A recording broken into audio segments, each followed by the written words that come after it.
Vamos trazer os principais indicadores da última semana e os principais fatos relevantes de algumas das empresas.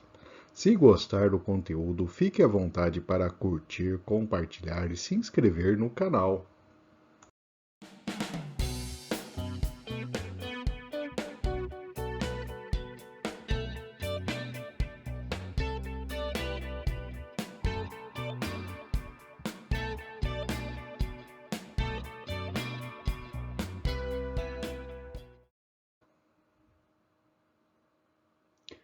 Vamos começar então com os principais indicadores da semana.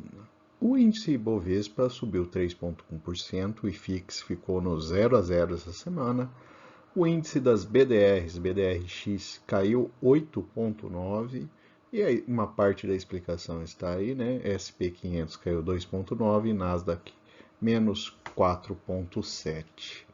E também tivemos uma queda do dólar em 4,5%. O euro caiu 4,3%, ouro subiu 2,3%, Bitcoin 2,3%, Brent subiu 4,8%, soja subiu 3,1% e a arroba do boi gordo subiu 0,8%. Portanto, commodities de maneira geral tiveram aumento essa semana.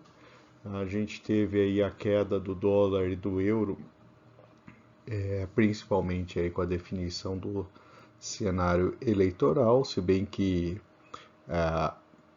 existe uma série ainda de manifestações acontecendo em todo o país, questionamentos aí sobre o processo, inclusive, mas o mercado, principalmente o investidor estrangeiro, não enxerga esse tipo de situação e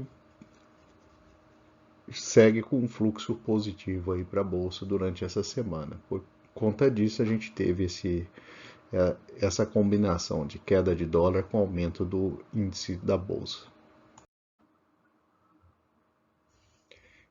Vamos analisar agora as principais ações de cada índice. No índice Bovespa, durante a semana, a gente teve como maior alta a Edux, né?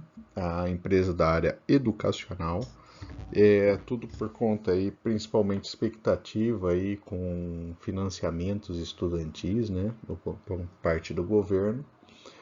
A Copel ficou em segundo lugar, a Magazine Luiza em terceiro, WEG, depois Melius, Americanas, Dexco. E aí temos um comportamento até interessante, né? As 3R Petróleo e PetroRio, por conta da alta do petróleo, tiveram um resultado positivo na semana e completando a tabela dos 10 principais a MRV. E o resultado da 3R e PetroRio é interessante porque na ponta oposta a gente tem a Petrobras aí com perdas de 25%, ou seja, enquanto que PetroRio e 3R subiram mais de 10%, a Petrobras caiu 25%, principalmente aí puxado por declarações de um dos senadores, que inclusive é cotado para ser o presidente da Petrobras, um dos senadores do PT, e que basicamente coloca a companhia naquela linha que a empresa vinha, principalmente no governo Dilma, em controle de preços, investimentos excessivos e é aquela política que levou a companhia para uma situação bastante complicada e tornou a empresa a maior dívida corporativa do mundo. Banco do Brasil também apresentou uma baixa relevante durante a semana. Também, né, estatais sofrendo bastante aí com a definição do cenário eleitoral. Mas Banco do Brasil a gente tem aí outros bancos também, né, entre as principais baixas. Destaque aí para Santander e Bradesco. E Azul completando a lista, né? Dentro do IFIX, a gente tem aí, dentre as maiores altas, mas não são altas relevantes, a gente percebe aí que tem fundos com alta de 1, 2%, né, somente. Alguns fundos de logística, o Fator Veritas e o Tigar Ativo Real, né, Mogno Fundo de Fundos, entre as maiores altas. E entre as baixas, alguns fundos de logística, fundo de lajes aparecendo na lista principalmente, mas sem grandes destaques, né? A gente teve uma semana de FIX praticamente no 0 a 0.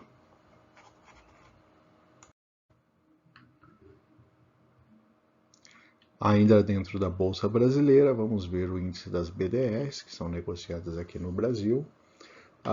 Do lado positivo, a gente tem Moderna, Caterpillar, né, entre as principais empresas, aí, pelo menos as mais conhecidas, que registraram as maiores altas da semana. E do lado negativo, temos aí principalmente as empresas de tecnologia, destaque para a Amazon, Airbnb e Spotify. São empresas aí que tiveram queda significativa essa semana. Vamos agora para os índices das bolsas americanas, o S&P 500. Entre as maiores altas se destacam aí a Boeing, né? A Boeing teve um resultado bastante positivo na semana e apareceu aí na lista das 10 mais do S&P 500. Do lado negativo, destaque aí para as empresas de mídia, né? Paramount Global e a Warner Brothers aparecendo aí entre as principais perdas da semana aí do índice. Na Nasdaq aparece aí Mercado Livre entre as maiores altas, né? Moderna e Starbucks também aparecendo nesse grupo, que AstraZeneca também, né? Fabricante de vacinas, né? Do Covid aparecendo como destaque positivo. E do lado negativo temos aí as empresas, né, como a Airbnb aparecendo aí, empresas principalmente aí com esse foco de tecnologia, né, entre as maiores perdas aí da Nasdaq. Vamos agora para os principais fatos relevantes da semana. Começando pelo primeiro, a Viver Incorporadora quitou dívida no valor de 84% da dívida total da empresa. E dessa forma ela acabou quitando 100% dos debêntures emitidos no passado. A Raia Drogasil revisou a previsão de abertura de lojas de 240 para 260 lojas por ano. A Copel, empresa de energia do estado do Paraná, recebeu do governo do Paraná, que é acionista controlador da empresa, que um memorando informando que eles estão avaliando modelos para alterar a estrutura de capital da empresa na Bolsa, preservando o governo do Paraná como acionista controlador. A PetroRio assinou com a Gasbridge Storage um contrato para a venda de sua participação de 10% no campo de Manati. O valor dessa transação é de 124 milhões de reais. Pelo que foi informado pela PetroRio, essa participação foi adquirida no passado por 140 milhões de reais e gerou um caixa de 350 milhões de reais no período pela empresa. Portanto, o resultado foi bastante positivo aí de aquisição desse campo.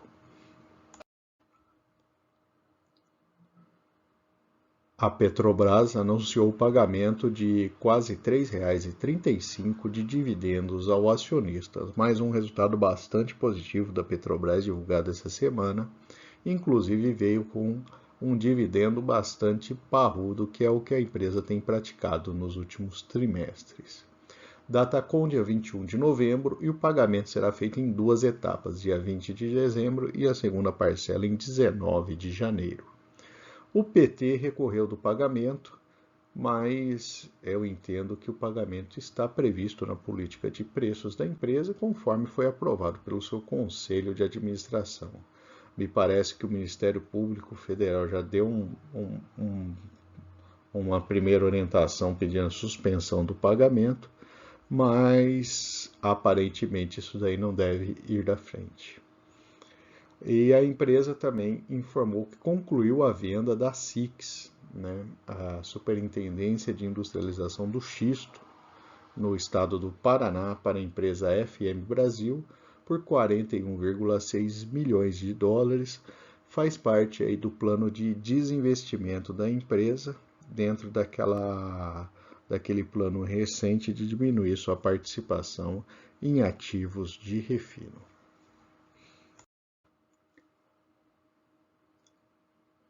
A Rumo Logística deu início à primeira fase do projeto de extensão no estado do Mato Grosso. As projeções são as que seguem, né? O CAPEX de 2023 a 2025 na casa de 4 a 4 bilhões e meio de reais em valores de 2022 e a capacidade no terminal de Campo Verde deverá ser ampliada entre 10 e 30 milhões de toneladas úteis ano.